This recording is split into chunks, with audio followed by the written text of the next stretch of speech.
Yeah, hello friends and enemies alike. This is Elizabeth here exploring Adelaide's deep, dark underbelly and diving off the 10 board into the rabbit hole that is the family murders and the corruption in Adelaide that stinks more than a burn off in the Adelaide Hills on a hot spring day.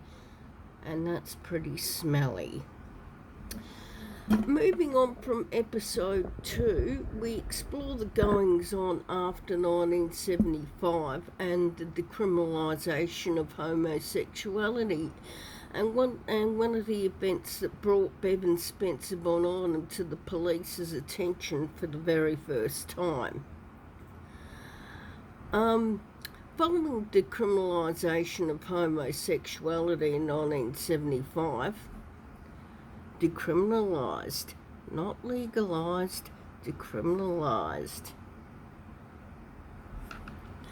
Adelaide began to be known as one of the more progressive cities in all of Australia.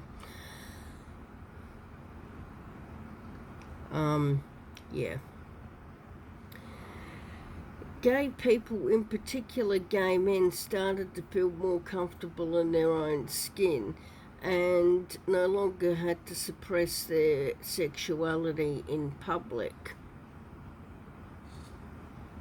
That doesn't mean that there wasn't cottaging going on, and it doesn't mean that the beats disappeared. They were still very, very active. And they're still very, very active today, as I plan to demonstrate when I go down to the River Torrens and do my filming when the weather becomes warmer.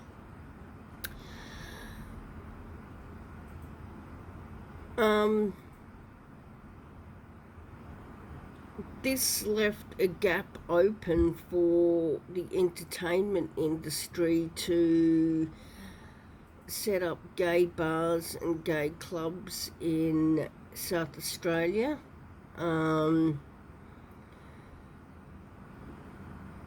Mainly set up by an entrepreneur called Abe Saffron, and we had bars like the Mars Bar, the Buckingham Arms, the Duke of York. The Buckingham Arms has recently been bulldozed and turned into a car park. We had Lardy Dars, which is now closed, and also we had Limelights, which is now closed. And these were all places that gay people could meet, have a drink, have a meal, and network with each other without fear of being chased by the police.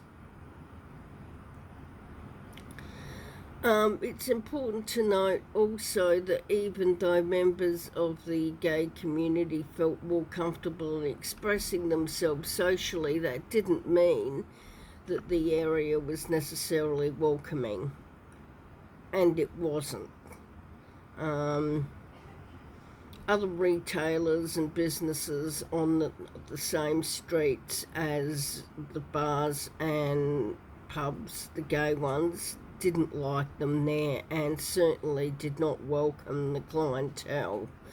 And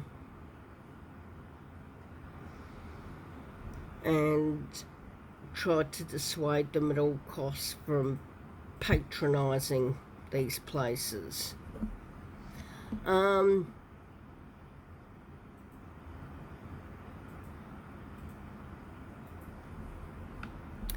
And there are still today people that go to the River Torrens deliberately to find gay men and beat them up.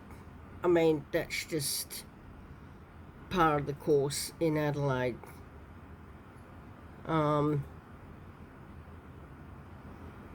I've lived here all my life, and I always knew that it happened, and I always knew that after a certain time at night,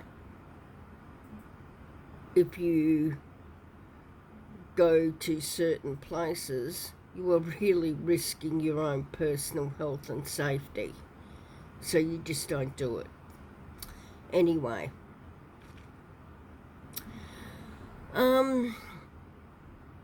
So enter Bevan Spencer Von Einem, who used to patronise particularly the Buckingham Arms and the Mars Bar.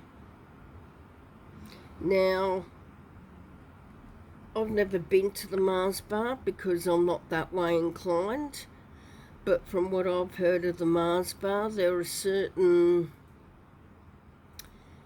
rooms that aren't open to the general public that you can go to get your jiggy on. And I've heard other nefarious stories about the Mars Bar in different audiences. I can't say for myself for certain because I've never actually been there, and from what I've been told, to actually get access to these areas you have to be in the know, and you're invited to go into these areas. It isn't open to the general public. You can't just wander in to these particular areas, but the front bar is open, and so is the entertainment area. I'm talking about other areas of the business and the pub that aren't open to the general public. Now,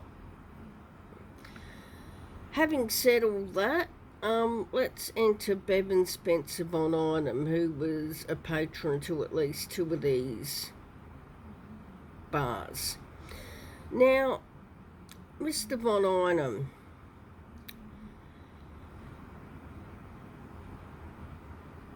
was a part of the outer circle. He was a bottom feeder. He was a procurer.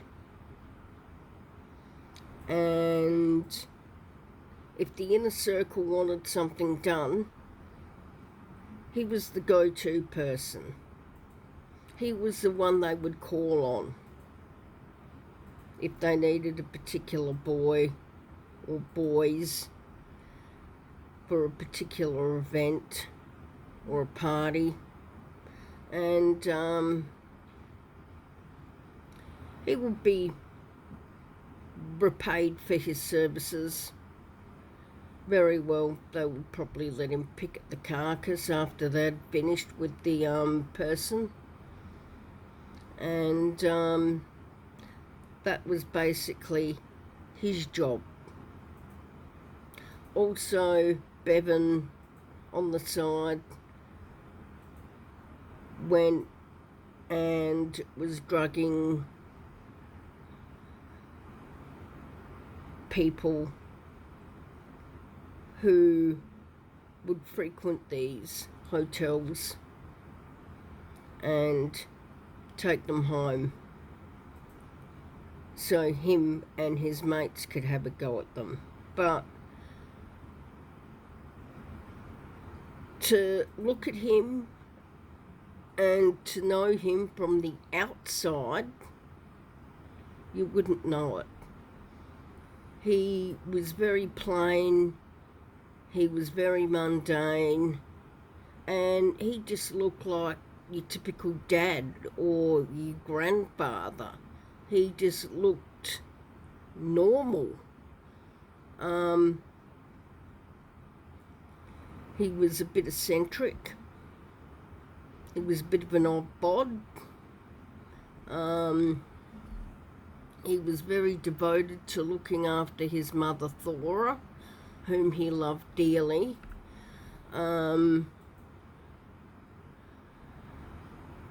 He used to do things like take her shopping. He would do things like take her to Avon parties and Tupperware parties and just sit in the background and say nothing while she would do what she had to do, make her purchases, and then take her home again. And he would be looking after her and being her carer during the week after he came home from work. And she had a sister that lived in Tea Tree Gully somewhere, and every second weekend she would go stay with her sister, and that's when Bevan got a life. But what Thora didn't know is that Bevan was secretly gay. She honestly thought that he was single because he was devoted to her and he was her carer. And that's why she thought he never married and never had a girlfriend. She was completely naive about what he did. And they moved around a lot, especially around the northeastern suburbs. They moved around a lot. And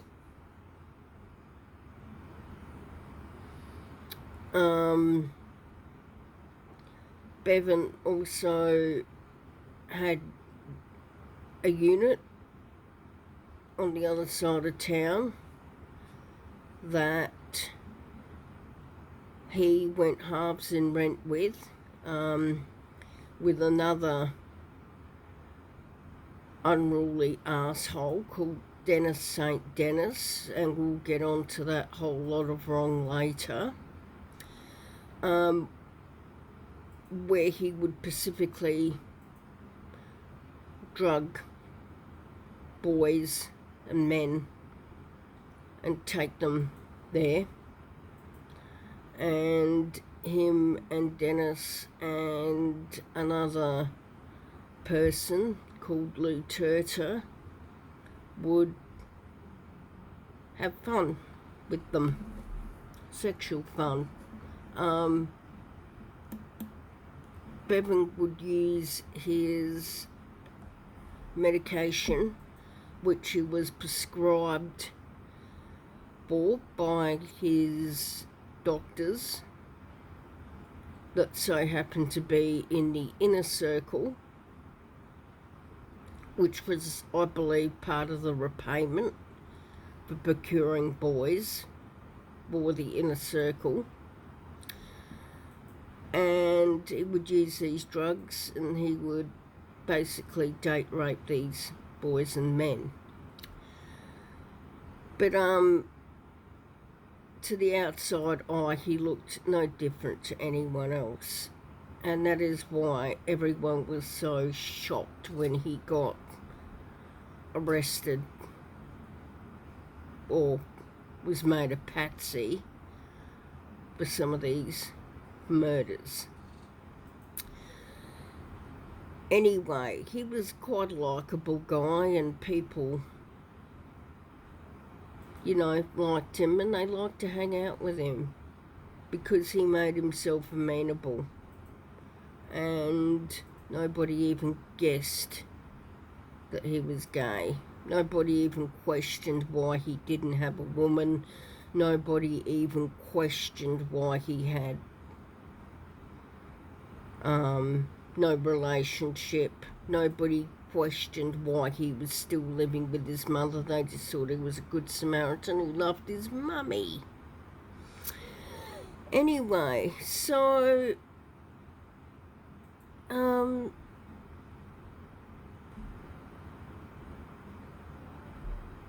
as I said, he used to hang around this dude with called Dennis St. Dennis, who was a hairdresser, and Dennis St. Dennis was very, very good at making Bevan look younger than he actually was. Bevan had a problem with greying very, very early, and he would go to Dennis to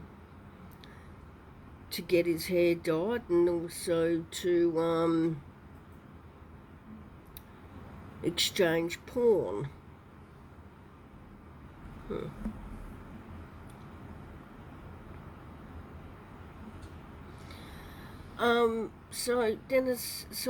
Bevan's job was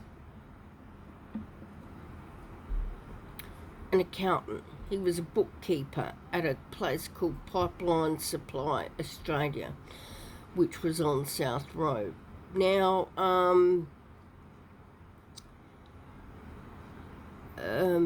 another colleague of mine, another YouTuber, has gone to the actual address, and the company doesn't seem to exist anymore, or if it does, it's moved premises. But that's where he worked as a bookkeeper, and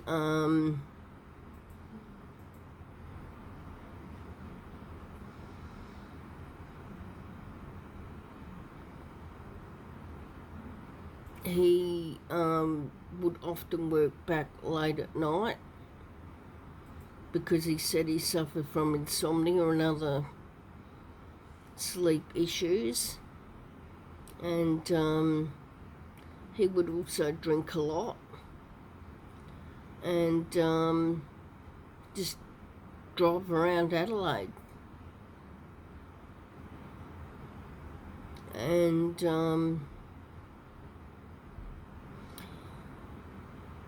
he would get prescriptions for sleep agents like Mandrax and Rohypnol, and that was ultimately his undoing, because you see, Mandrax and Rohypnol is government prescription only. They can't just give it to you. You have to get permission from the government first, and everything is traced. It's a class 1 drug. Mandrax was also known as Quaaludes, and Mandy Randies, and it was essentially a date rape drug. Once you'd take it, it'd be 15 minutes and you'd be out for the count, and you'd sleep for a good 10-12 hours, and you couldn't be, a nuclear blast couldn't wake you. You were that out of it. But due to its toxicity and it was just so dangerous. It was one of the drugs they found in Elvis when he died. It was one of the drugs they found in Marilyn Monroe's system when she died. This is how dangerous Mandrax was. So they eventually took it off the market and stopped making it and replaced it with a drug called Valium instead, which did the same thing, but it was a lot less toxic, and it was a lot harder to overdose on. Rohypnol is still available, but I think that it's under government prescription, and I think you can only get it prescribed by your psychiatrist. I don't think it's one of those things that your GP can just write out for you anymore, but it used to be. And anyway, so this was eventually Bevan's undoing. But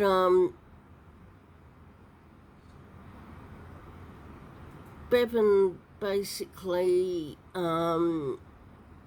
his modus operandus was that he liked his boys between the age of 13 and 25. And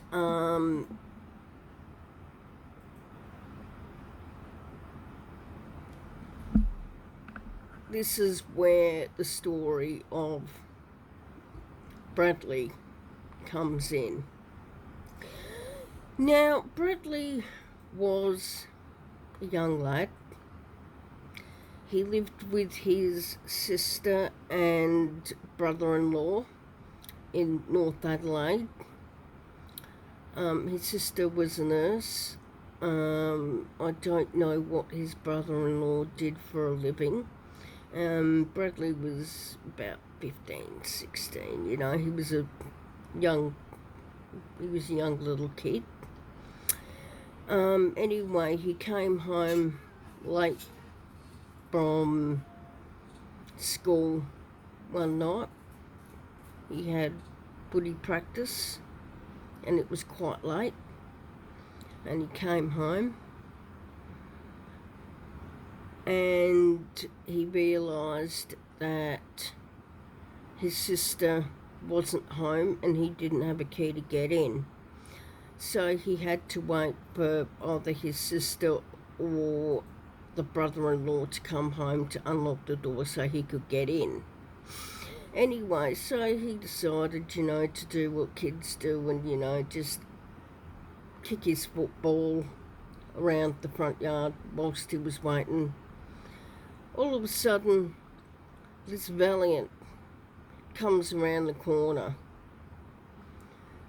with a muffler so noisy it sounded like a Boeing 747 taking off. And that was Bevan Spencer von Odham's shtick. He would deliberately undo the muffler of his car, pretend that it was broken and it came off, ask for help, and that's how he would get boys and men to interact with him so he could get them into his car. Anyway, so this car comes along round the corner, very, very loud, draws Bradley's attention, and then the car stops. Bevan gets out the car, you know, doing his whole tantrum, shitting and fucking and what a crap of a car, and probably kicked the wheel and carrying on in this nature. And he went around the back of the car and he made like he was trying to fix the muffler. All of a sudden, Bradley heard this, "Oh, ouch," like he'd burnt himself. So Bradley went across the road, you know, and said, "Excuse me, sir, do you need help?"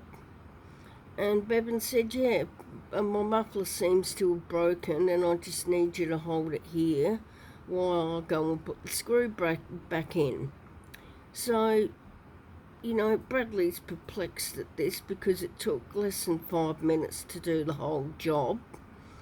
And Bevan didn't burn himself at all, and there wasn't even a mark on his hand. So Bevan, you know, wipes his brow, makes like he's, you know, done a whole heap of work, goes and sits in the front seat. And then he opens a passenger door and says to Bradley, "You know, come in and come and sit in the car and talk to me for a bit." And Bradley goes, "Oh yeah, okay." I mean, Bradley's doing nothing but waiting for his sister and his brother to come, so sits there and, you know, he's asking Bradley questions, you know, general chit-chat, like what football team do you support? Who do you reckon's going to win on the weekend? La da da da. Then he asked Bradley, "Would you like a drink?" That was hard work. and he reaches into the esky that was in the back. Bevan always had an esky of drinks that were always in the back, and he reaches for one and he gives it to him, but this one was not open. So Bradley says yes thank you, and he drinks the car and he drinks the Coke. And then Bevan starts getting, a bit more personal as Bradley becomes more comfortable with him. And asks him stuff like, oh, do you have a girlfriend? And Bradley goes, no. And then he starts getting even more personal with him. And says, oh, stuff like, have you ever seen a dick before? Bradley goes, no, I'm not into that type of thing. He goes, oh. Well, he goes, do you want to come for a ride with me? Bradley goes, no, I'm just waiting for my sister and brother to come. I don't want to go for a ride. He goes, well, Bevan goes, do you want to drive the car? And Bradley goes, I'm only 15, I don't know how to drive a car. I've never driven a car before in my life. And Bevan goes, oh, that's okay, I'll give you a driving lesson, I'll teach you. And he goes, I can't do that, I don't have my L's. And, Bevan, realising that he's getting nowhere fast with this kid, cuts to the chase and basically says, okay, do you want to go somewhere and we can go and suck each other off? Do you want to do that? And Bradley goes, I've never done anything like that before in my life. I mean, Bradley was just a 15-year-old kid. He wasn't even interested in girls at that point, or boys or whatever. And he goes, no, I've never done that thing in my life. I don't know how. I don't want to do that. At this point, Bradley is absolutely scared shitless, as he should be. And he's got his hand on the door of the car. And his inner instinct tells him to piss off quick. And he opens the car door. And he gets out. And Bevan gets out too. And is chasing young Bradley around the car. Bradley gets away, crosses the road, starts bolting down the street. Bevan's yelling at him, cursing and swearing, get back here, you little shit, get back here, you little fuck, and all of this. And Bradley is running for dear life because Bradley has realised by now that if he stops, it just isn't going to live. Okay, he realises that this guy wants to abduct him. So Bevan gets in his car, he switches his headlights off, and he starts driving around looking for him. Bradley finds a house with a brush fence and jumps behind that and crouches down. He sees Bevan turn the street, through a gap in the brush fence. He sees Bevan turn the street, still looking for him. At this point, Bradley, he had to think on his feet. He had to think really fucking quickly about what he was going to do to save his life. And he decided that the only way he was going to live is to get to the main street where someone could actually see him and get help. and the nearest main street would have been O'Connell Street. And there was also, at the time, a police station on O'Connell Street, which there isn't anymore, it's closed.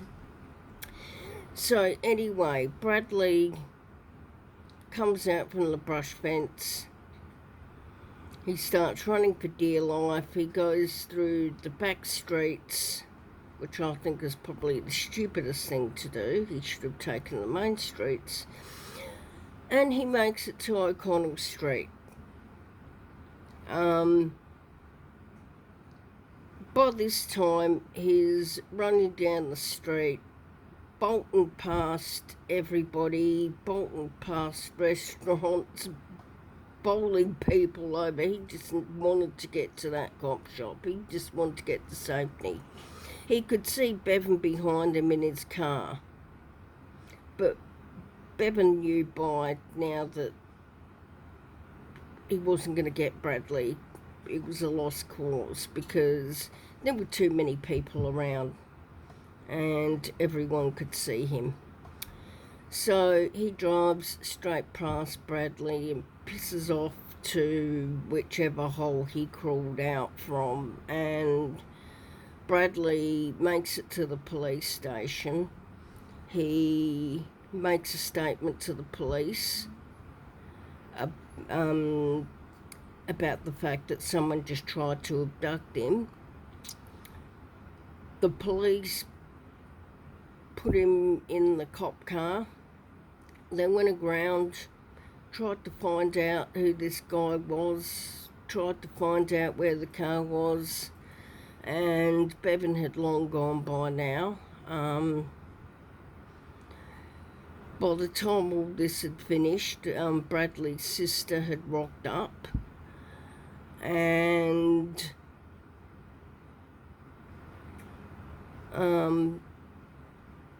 he went into the house, and he basically, forgot about the incident, and it was about 10 years later and several murders later that Bradley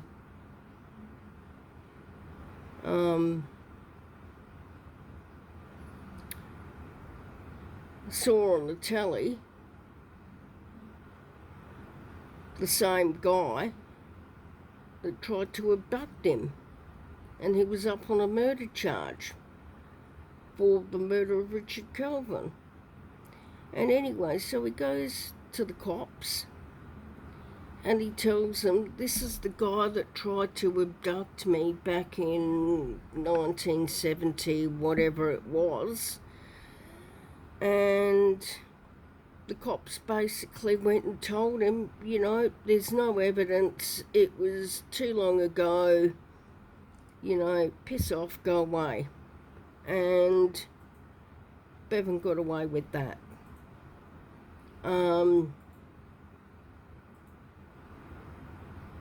Yeah, I don't know what to say about that. I mean, the poor kid was absolutely terrified, and he could have actually been the family's first victim if he didn't think on his feet and if he didn't know the suburbs so well. Yeah.